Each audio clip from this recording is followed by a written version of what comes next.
Excellency Stephen Mubiru, who will say a few words before we get the message from the President.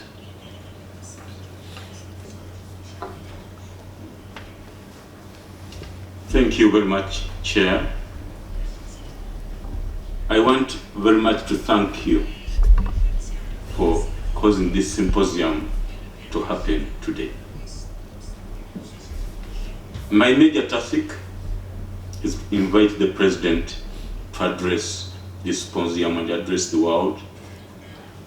But the most important word I put forward is that, like the martyrs committed their lives to the Lord, His Excellency the President YOWERI MUSEVENI has committed his life to Uganda.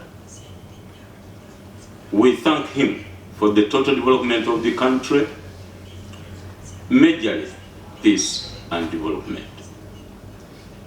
Before he talks, I wish only to introduce to you the support we have today of the Ugandan community in this house by show of hands. Ugandan community in the house, including a great Ugandan, Father Wainant.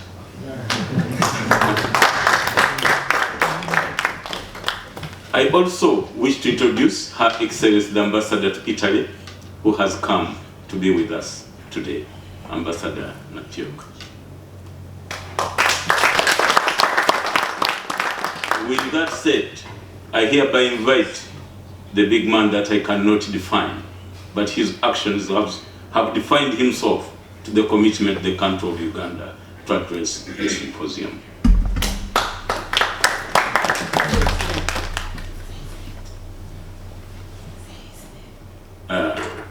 He is General YOWERI Kaguta Museveni, His Excellency.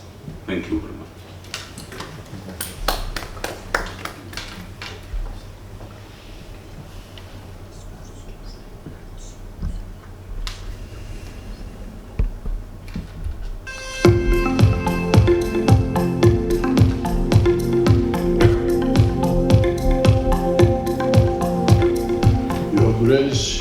Archbishop Shemogere, His Lordship Bishop Anthony Ziwa, and all the symposium attendants, salutations from all the people of Uganda and from Mama Janet and my family. I salute the Christians on the 60th anniversary of the canonization of the Uganda Martyrs.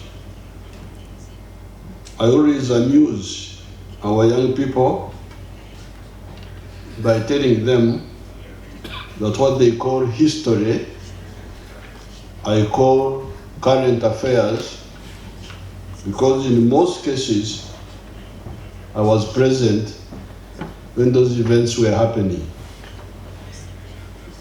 Similarly, the 1964 canonization of the martyrs happened when I was very much following. I had turned 20 that time, 20 years old. As somebody from the indigenous groups of this area, I always testify that the Christian religion added value to our efforts to understand God and the fear of God. The first Arab came to our area in 1841, and the first European came in 1862. The Church Missionary Society, the Protestants, and the Roman Catholics came in 1877 and 1879 respectively. Prior to the coming of the new religions, our ancestors believed in one God, Ruhanga Nyamahanga. Ruhanga is from the verb kuhanga, to create.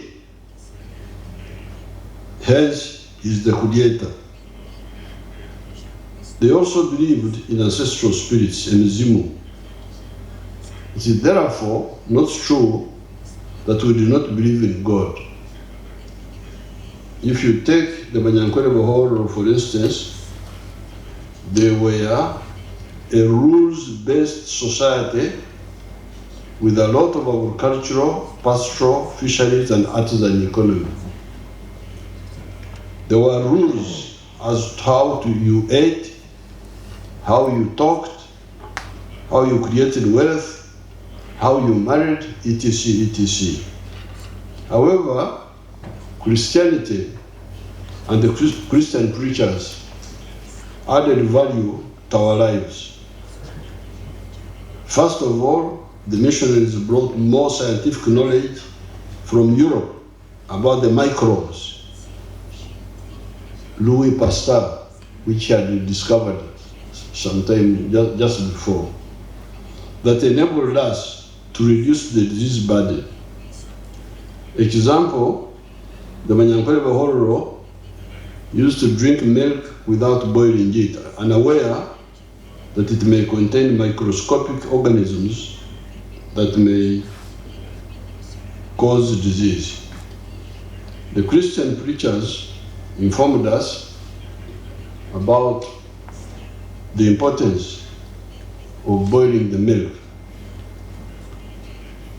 This is even before you talk about the wider issue of education, meaning literacy, numeracy, skills, and intellectuality, where the faith took the lead.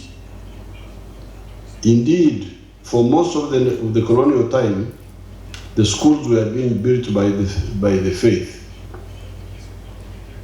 It was in the 1950s that the colonial government built the first government secondary schools.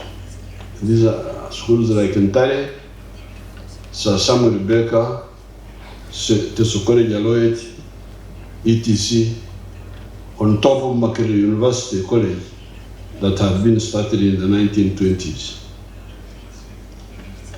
On the side of the faith, Christianity added value by emphasizing the following: resurrection, loving your neighbor as you love yourself, loving even your enemies, because if you only love your friends, you are then not different from the pagans, because they do the same. We shall know them by their fruits, their actions. Preaching against sectarianism, the parable of the Good Samaritan. Hard work, the parable of the talents, etc., etc. I can inform the symposium attendants that even when we were engaged in armed combat, our movement was always guided by the synthesis of our strong cultural practices and these religious principles. The strong positive cultural practices, because some of our cultural practices were not positive, traditional, were not positive, and we had to give them up. But the positive ones, we kept them and blended them with the Christian principles. I'm told that Islam has got similar principles. It was therefore wrong for our tyrannical kings to have tried to exterminate the believers in this new faith.